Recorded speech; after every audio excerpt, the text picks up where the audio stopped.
Friday focus time. Okay, so today's Friday focus. It's we get this question. It's based off a question we get asked all the time. We get a ton of questions in asking this question, and I suppose this could be easily an hour-long Friday focus, but I'm gonna try and squeeze it into a couple of minutes. We could actually probably do, and we probably will do, multiple Friday focuses on this topic alone. It's extremely broad, but I'm gonna just break down a couple of scenarios for you on the board today, just to give you some sort of insight into the amount of training you should be or could be doing per week, and what's sort of the best way to manage that in terms of overall adaptations, but then also overall recovery and overall stress as well. Okay, and fitness levels, etc. So the question is, how many times a week should I train? Again, like many questions that we get, it depends. It all depends on what the overall goal is. It all depends on what your lifestyle is like, how much sleep you get, what your job is like, and what are you trying to achieve? Is it more so strength? Is it body composition? The list goes on, okay? So we're just going to break down a couple of scenarios and give you some sort of insight into it. So I've gone all the way from 2 to sort of 6 because, you know, in my opinion, obviously, 7 days a week, you should not be training 7 days a week. You should take at least one day off in the week. So I'm going to work from 2 to 6 days and give you an insight into what way you should manage that. So in my opinion, 2 days should be an absolute minimum. Most of the times, if people work with a one-on-one coach or a one-on-one personal trainer, whatever, they do 2 days per week. That would be the absolute minimum, and a lot of people do work twice a week with their coach, but if they are doing that, they should be doing a third day on their own, and preferably that their coach has a plan for them or program for them, and they go off and do that on their own time. But I mean, you should be trying to get at least probably 3 days in a week, in my opinion, but 2 being the absolute minimum. If we look at 3 days a week, then there's multiple ways you can sort of split that up in the week. I know some really easy models that I like is to train on a Monday, Wednesday and Friday. That's going to give you Monday you work hard, Tuesday recover, Wednesday you work hard, Thursday you recover, Friday you work hard, and the weekend off, then you get a good recovery in and you start to attack the week the next week. Okay. Likewise, you could also do that with a Tuesday, Thursday and a Saturday as well and still get that recovery in there. Okay.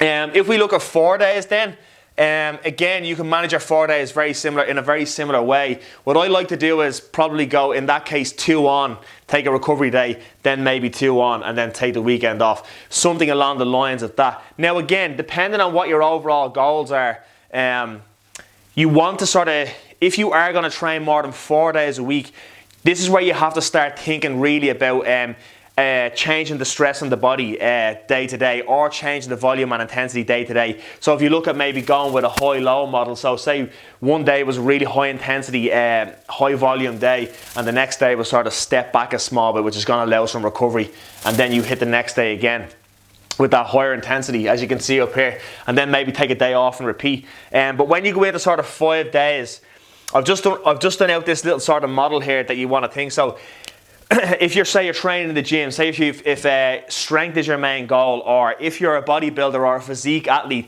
in my opinion as a coach, even if you are, if strength is your primary goal, or physique or body competition is your primary goal, you should never sort of completely neglect some sort of energy system development or some sort of fitness work in terms of overall health, recovery, but then also overall work capacity to allow you to get more work done as well. So you should never really completely ignore the fitness end of things, again, in my opinion. So in that case, if you're going to do 5 days and you wanted to keep it all throughout the week and take the weekend off, that's one way you could do it. Like you could lift on a Monday, so train in the gym on a Monday. There goes my pen, hold on. So you could lift on a Monday, lift in the gym on a Tuesday. Then when you come to Wednesday, you could do like an energy system day or a sort of recovery day, which is going to allow you to get some recovery from the stress you placed on the Monday and Tuesday, and hit the body with a different type of stress on the Wednesday, but it still recovers from the stress on the Monday and the Tuesday. And then you can go back into lifting again on the Thursday and the Friday, then take the weekend off. Now likewise, you could again do lift, day off, lift, energy system work. You can rotate that in many different ways, but when you get towards 5 days, again, just be aware that it's a good idea not to do more than 2 days of the same stress on the body, okay? So on that third day, either take it off or do some energy system work or a recovery type session. Okay, now Obviously, when we go to 6 days a week, then again, you've got to be really, really in check. Mike Israetel talks about something called your maximum recoverable volume, or your MRV. So it means basically the amount of work you can do in the week and still recover from.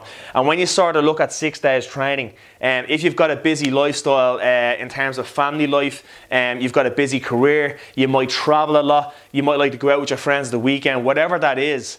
Going back to our Friday Focus a few weeks ago, where we're talking about filling the bucket with different stressors, you've got to be really sort of meticulous about planning 6 days training, and really got to keep in check with your recovery, and making sure that you are in fact recovering from your training, but also positively adapting to the training as well.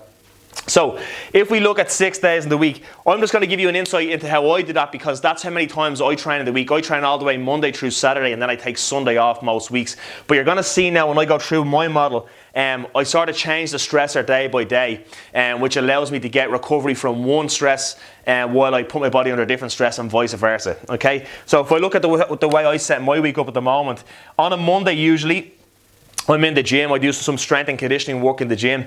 On a Tuesday then I do jiu-jitsu. Now either on a Tuesday and a Thursday I do 2 jiu-jitsu sessions, one in the lunchtime and one in the evening time. Again, that in itself is quite hard to recover from. Then on the Wednesday, if I'm still feeling good and I track my recovery and I'm all good, I do some strength and conditioning work in the gym again. Then on the Thursday I do some jiu-jitsu again, so again I'm alternating the stress as I go. On the Friday then, it's some more strength and conditioning work, and then Saturday I finish with some jiu-jitsu and I take the Sunday off. Now, while I'm tracking my recovery as I go through this, if I do say a double jiu-jitsu session on the Tuesday and I go into the Wednesday and I know that I'm not fully recovered, I will then adapt the volume or the intensity in this strength and conditioning session to suit that and allow some extra recovery time in there. Now I know that's quite detailed, guys, but that's just to give you an insight into how you should potentially set your weeks up depending on how many times you wanted to train for any specific goal. If you have any more questions on this, please send them in. Likewise, any more questions for the Friday Focus, send them in. We will 100% get them answered, and we'll see you next week.